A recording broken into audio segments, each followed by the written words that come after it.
Hello friends, नमस्कार। स्वागत है आप सभी का आपके अपने प्लेटफॉर्म एजुकेयर प्रेप पर। जैसा कि आप सभी को पता है कि लोअर पीसीएस का एग्ज़ाम डेट आउट हो चुका है, यानी कि यूपी ट्रिपल एससी के नए एग्ज़ाम कैलेंडर के अनुसार 23 अगस्त 2026 को आपका लोअर पीसीएस का एग्ज़ाम प्रस्तावित है। तो अगर हम आज से देखें तो लगभग आपके पास 78 डेज़ का टाइम बचा हुआ है। तो हम ये मान सकते हैं कि जो पढ़ाई लिखाई का समय है वो लगभग मोटा मोटा 75 दिन यानी कि 75 डेज़ बचा हुआ है। ठीक है, तो हम किस तरीके से अपने आप को अनुशासित करें, किस तरीके से शेड्यूल को अपनाएं जिससे हमारी इस कम समय में भी तैयारी हो सके, एक बार हम पूरा सिलेबस पढ़ सकें और उसके बाद में रिवाइज करते हुए प्रैक्टिस भी कर सकें। ठीक है, तो यहाँ पर मैं आपको बताने वाला हूँ डेली शेड्यूल।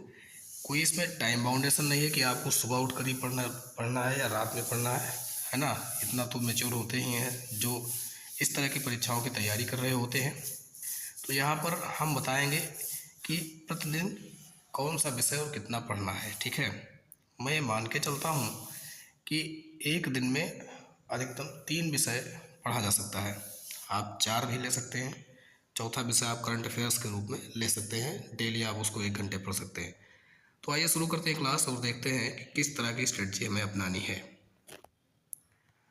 तो हमारे पास 75 डेज़ हैं। ठीक है, और आपको बताएंगे हम प्लान की किस तरह से करना है। Target based, not time based, यानी कि समय पर आधारित नहीं, लक्ष्य पर आधारित। हर विद्यार्थी की परिस्थितियाँ अलग अलग होती हैं, इसलिए हमें रखना है डेली टारगेट और उसको कैसे भी करके अचीव करना ही है।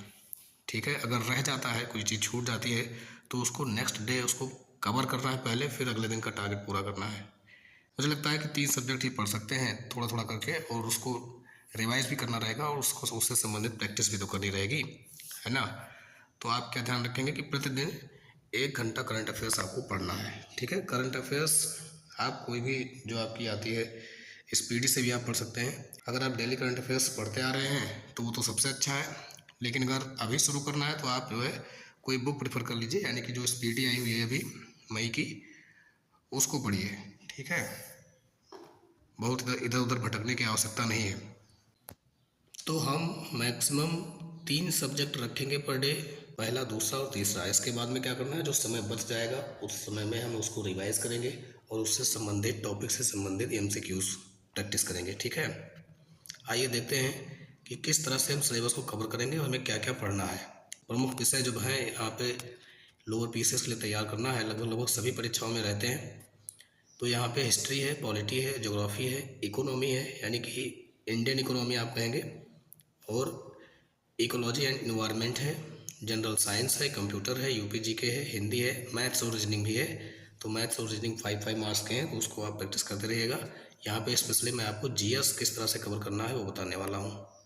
ठीक है, तो इतने सारे सब्जेक्ट्स हैं, तो मैं इस तरह से लेके चल रहा हूँ इसको कि 10 डेज़ के पार्ट में इसको डिवाइड करते हैं और 3 सब्जेक्ट लेकर चलते हैं। ठीक है, 10 डेज में कवर करने का प्रयास करेंगे। ठीक है, अगर कुछ रह जाएगा तो उसको सेकंड रिवीजन में भी कंप्लीट करेंगे, है ना। 75 डेज़ में हमारे पास इस तरह से 30 डेज़ रहेंगे लगभग। जैसे मैंने आपको बताया कि 10 सब्जेक्ट हैं आपके, तो जिसमें मैथ रीजनिंग आप अपने हिसाब से थोड़ा थोड़ा प्रैक्टिस करते रहेंगे।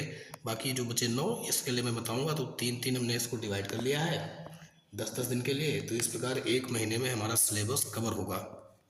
ठीक है, तो जो पहला 10 दिन होगा, यानी कि आज से 6 जून 2026 से 15 जून 2026 तक, उसमें हमें क्या करना है। तो सबसे पहले तो 1 घंटा करंट अफेयर डेली पढ़ना है। आप चाहे पहले पढ़ें चाहे बाद में पढ़ें, वो मायने नहीं रखता, जैसा आप कंफर्टेबल हो उस हिसाब से कर लीजिएगा। उसके बाद में आपको पढ़ना है हिस्ट्री, पॉलिटी और कंप्यूटर। पहले 10 दिनों में ये आपको 3 विषय कंप्लीट करना है। हिस्ट्री पॉलिटी के लिए कोई भी आप स्टैंडर्ड बुक ले सकते हैं। घटना चक्र का पूर्वावलोकन भी आप एक बार देख सकते हैं। ठीक है, अब स्टैंडर्ड बुक से आप पढ़ चुके हैं तो उसके बाद में कंप्यूटर के लिए भी कोई भी बुक आप जो पढ़ते हैं, जो भी स्टैंडर्ड बुक है उससे संबंधित आप इसको पढ़ेंगे। 10 दिन में इसको कंप्लीट करना है, कंप्लीट करने का प्रयास करना है। ठीक है, और जो हम पढ़ेंगे उसकी उसकी प्रैक्टिस भी करेंगे सेम डे। आइए आगे बढ़ते हैं। फिर अगला जो 10 दिन होगा, ध्यान दीजिएगा, 15 के बाद 16 जून से लेकर 25 जून तक, इन 10 दिनों में हम किन विषयों को ध्यान देंगे। किन विषयों को कवर करने का प्रयास करेंगे। पहले नंबर पर तो आपको करंट अफेयर्स आपको स्लाइड में दिख रहा होगा। 16 जून से 25 जून के बीच ज्योग्राफी, यूपी जीके और हिंदी। ठीक है, ज्योग्राफी में वर्ल्ड ज्योग्राफी और इंडियन ज्योग्राफी यानी कि भारतीय भूगोल दोनों शामिल रहेगा। ठीक है, इसको हम कवर करने का प्रयास करेंगे। और जो डेली आपका टॉपिक वाइज टारगेट है वो हम बताएंगे। अभी मैं आपको यहाँ पे बता रहा हूँ कि अगले 10 दिनों में किन किन विषयों को कंप्लीट करना है।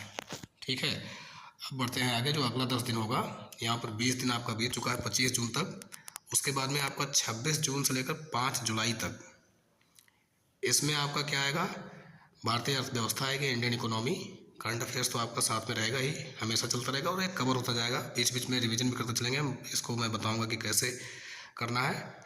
और उसके बाद में आपको साइंस पढ़ना है यहाँ पर, और इकोलॉजी एनवायरनमेंट कवर करना है। ठीक है, तो ये जो मेजर सेक्शन है आपका, ये 5 जुलाई तक कवर हो जाएगा। और जो टॉपिक डेली टारगेट दिया जाएगा, उस डेली टारगेट को कवर करेंगे, प्रैक्टिस करेंगे, तो आप अपने आप को महसूस करेंगे कि हाँ, आपकी लगभग तैयारी हो चुकी है। यानी कि सिलेबस कवर होने का कॉन्फिडेंस आपके अंदर आ जाएगा। ठीक है, इसके बाद जो समय आगे बच रहा है 5 जुलाई के बाद, यानी कि 6 जुलाई से ऑनवर्ड्स हम लोग क्या करेंगे, 6 जुलाई से आगे हम क्या करेंगे, फिर से एक बार जो हमने यहाँ पे सब्जेक्ट को डिवाइड कर रखा है 10 विषयों को, इन्हीं 10 विषयों को बार बार रिवाइज करेंगे टॉपिक वाइज, और प्रैक्टिस भी करते चलेंगे, और फिर मॉक टेस्ट देना शुरू कर देंगे। ठीक है, और जुलाई बीतते बीतते हमारा रिवीजन 2 बार हो जाएगा लगभग। थोड़ा सा तेज़ी से रिवीजन करना होगा। और अगस्त में, यानी कि अगस्त के स्टार्टिंग से ही हम लोग मॉक टेस्ट देंगे, प्रैक्टिस करेंगे और रिवीजन करेंगे। ठीक है, अब आइए बात कर लेते हैं आज का टारगेट। आज आपको 6 जून 2026 को क्या पढ़ना है। जो 6 जून से लेकर 15 जून का टारगेट है आपका, उसमें आपको पढ़ना है हिस्ट्री, पॉलिटी, कंप्यूटर। आपको करंट अफेयर्स का टारगेट मैं कल से देना शुरू करूँगा। अगर आप स्पीडी से पढ़ रहे हैं तो, या आपके लिए दूसरा भी कोई सोर्स अपना रहे हैं तो। आज का देखते हैं, तो हिस्ट्री में हम शुरू करेंगे इधर आगे से, मॉडर्न हिस्ट्री से शुरू करेंगे, क्योंकि पीछे जो आपका एंशिएंट हिस्ट्री और मिडाइवल हिस्ट्री है, उससे क्वेश्चन कम बनते हैं। आप सभी को पता होगा, पिछले कोई आपने एग्जाम्स अगर दिए होंगे या उनके पेपर्स देखे होंगे तो आपने महसूस किया होगा कि अधिकतर प्रश्न यहाँ आधुनिक भारत से ही बन जाते हैं, कहीं कुछ एक प्रश्न बनते हैं, है ना, पीछे से। तो उसको हम बाद में रिवाइज करेंगे, पहले इसको कवर करेंगे और मजबूत बनाएंगे मॉडर्न हिस्ट्री को। ठीक है, तो अभी आज फर्स्ट डे है और इसमें आपको पढ़ना है यूरोपीय कंपनियों का भारत आगमन। यहाँ से शुरू करना है और 1857 की क्रांति तक कवर करना है। ठीक है, पढ़ के कंप्लीट करना है स्टैंडर्ड बुक से, और फिर आपको PYQs या अन्य तरीके से प्रैक्टिस करनी है। ठीक है, और बात करेंगे इंडियन पॉलिटी की, तो इसमें हम देखेंगे भारतीय संविधान के विकास का इतिहास,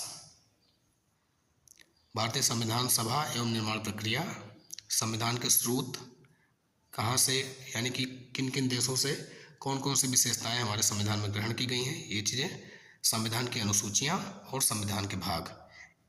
इतना आपको इंडियन पॉलिटी में कवर करना है। ठीक है, पढ़ना है, रिवाइज करना है और प्रैक्टिस करना है। फिर कंप्यूटर की अगर बात करें तो कंप्यूटर का विकास देखना है। ठीक है, और उसके बाद में कंप्यूटर के जो पार्ट है, हार्डवेयर और सॉफ्टवेयर, उसके बारे में पढ़ना है।